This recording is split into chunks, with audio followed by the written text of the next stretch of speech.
Bienvenue sur Spamat, la chaîne qui te spam des maths. Je suis Victor Vitercoer, professeur particulier depuis 2 ans. Et aujourd'hui, on se retrouve pour un petit exercice cool de première. Résoudre dans R l'équation x puissance 3 demi plus 6x puissance 1 demi moins 6 est égal à 0.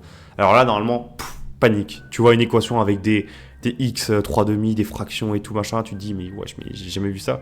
Toi, t'as juste vu à la limite en première les équations ax carré plus bx plus c est égal à 0.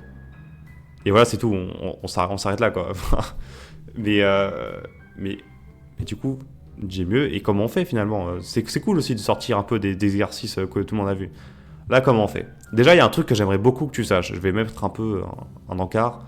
À droite, il y aura toutes les choses que tu devrais savoir. C'est que x puissance 1 demi, là on a du x puissance 1 demi, ce serait bien de l'écrire d'une autre manière. Et il y a un truc qu'il faut absolument que tu saches, c'est que x puissance 1 demi, c'est racine carrée de x. Voilà. Ça, je veux que ce soit appris par cœur, voilà, que ce soit gravé au fer rouge sur tes fesses. Et voilà, vraiment, tu pars avec ça, tu t'oublies pas, tu lâches pas, quoi. Donc ça va nous permettre de réécrire nos termes de manière plus simple. X puissance 1 demi, c'est racine de x, donc déjà ce terme-là, il est simplifié. On va essayer de faire un peu pareil pour tous les termes. Et x puissance 3 demi, c'est quoi? X puissance 3 demi, ça peut paraître tout bête. Mais x puissance 3 demi, c'est juste x puissance 1 demi fois 3. Voilà, parce que ton 3, tu le mets, tu multiplies avec la fraction. Et x puissance 1 demi fois 3, là, il faut absolument que tu connaisses encore une fois la formule de a puissance m plus n. M fois n, pardon. Là, c'est celle qu'on utilise. Ça, c'est toujours égal à a puissance m, le tout puissance n. Voilà, n'oublie pas ça, vraiment n'oublie pas ça. Ça, c'est des trucs, il faut absolument que tu saches, ok? Donc au final, on obtient que x puissance 1 demi fois 3, c'est x puissance 1 demi le tout au cube. Et comme x puissance 1 demi, c'est racine carrée de x, là, c'est juste racine carrée de x le tout au cube. Ok, parfait. Ça, on l'a, c'est nickel. Donc on a un peu simplifié notre équation. Donc on va les réécrire du coup. Là, on a racine carrée de x au cube plus 6 racine de x moins 7 égale 0. Là, c'est plus cool. On a une expression un peu plus sympathique. On a des termes c'est pas des termes avec des fractions. Là, on a quand même du cube, du puissance 1, du moins 7. Là, c'est bon. On est mieux, entre guillemets. Mais il y a toujours un truc qui nous chagrine. Nous, on a appris du coup à résoudre les équations en ax carré plus bx. Donc, merde, excusez-moi. Plus c est égal à 0. Mais là, vous voyez, c'est bien parce qu'on a du x carré, mais là, on n'a pas de x carré, on a juste du x. Donc c'est un peu embêtant. Et ce qu'on va faire du coup pour remédier à ça, c'est qu'on va poser un peu un nombre. C'est un truc qu'on fait souvent quand on a des équations assez compliquées avec des termes qui se répètent. Là, ce qu'on va faire, c'est que on va poser grand x, c'est égal à racine carrée de x. Et vous allez voir, ça va tout nous simplifier. Au final, en remplaçant racine carrée de x par grand x, l'équation, ça devient juste grand x cube plus 6x moins 7 est égal à 0. Ok, parfait. Là, on a une équation encore plus sympathique, mais on n'est pas sorti de l'auberge. On n'est pas non plus à ce qu'on sait faire du cours, voilà, ce que le cours nous a appris. On est toujours un peu dans le hors-piste. Je sais pas si tu vois ce que je veux dire.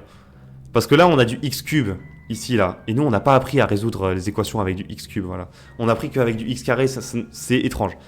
Par contre, on a appris un truc en particulier, c'est que quand tu as une racine d'un polynôme, tu peux le factoriser par x moins la racine. Je vais prendre un exemple, du coup je vais prendre l'exemple concret.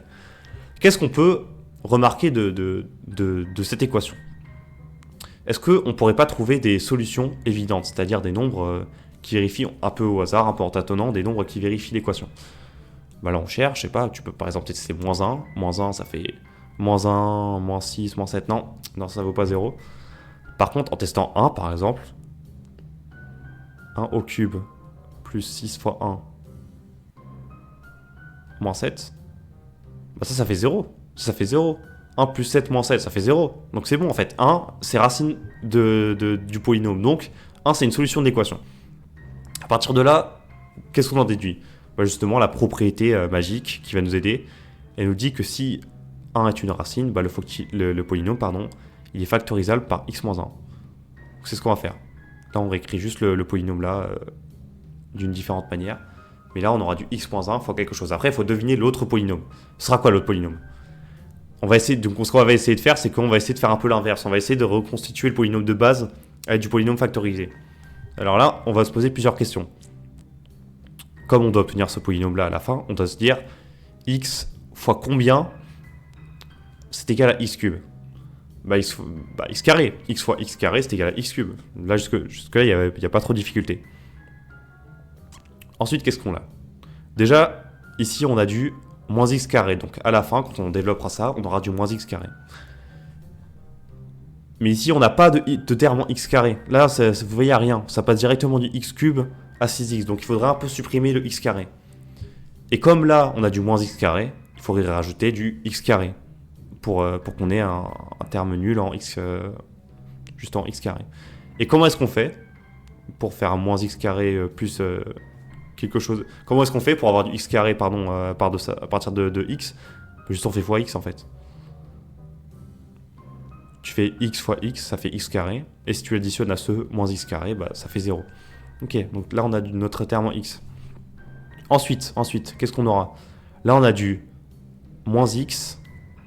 Voilà, donc on devra faire moins x plus quelque chose. Et le terme final qu'on doit avoir, c'est plus 6x.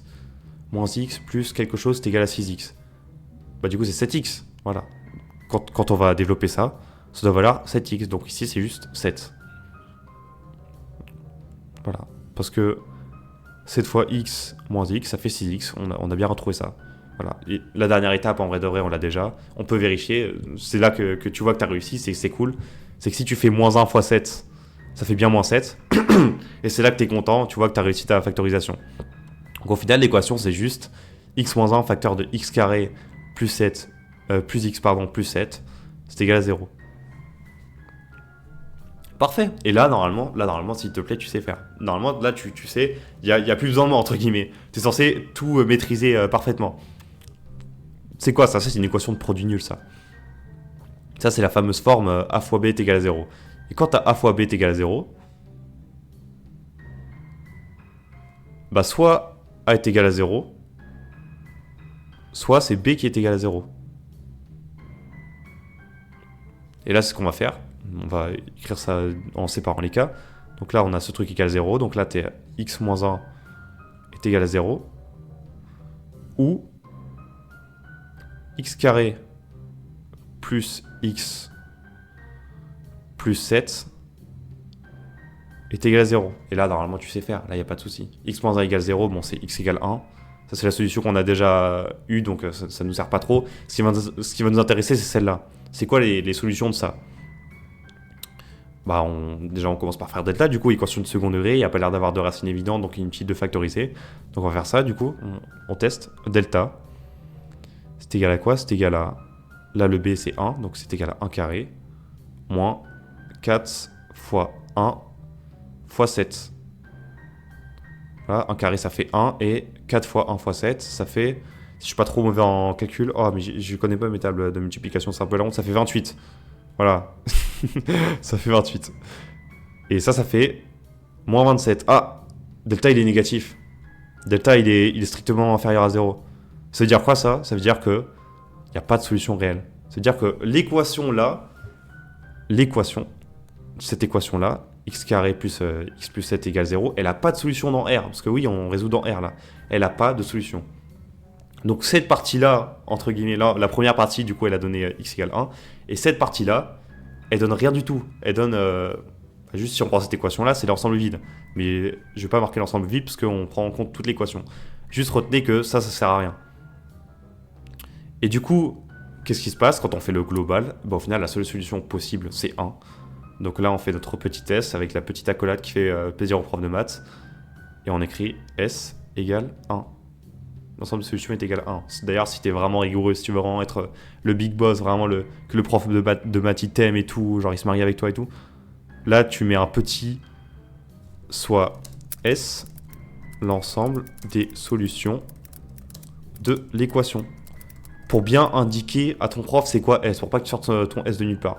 Et là, le prof, si tu rédiges comme ça, mais il est fier de toi. Là il t'épouse. Là, il se marie avec toi.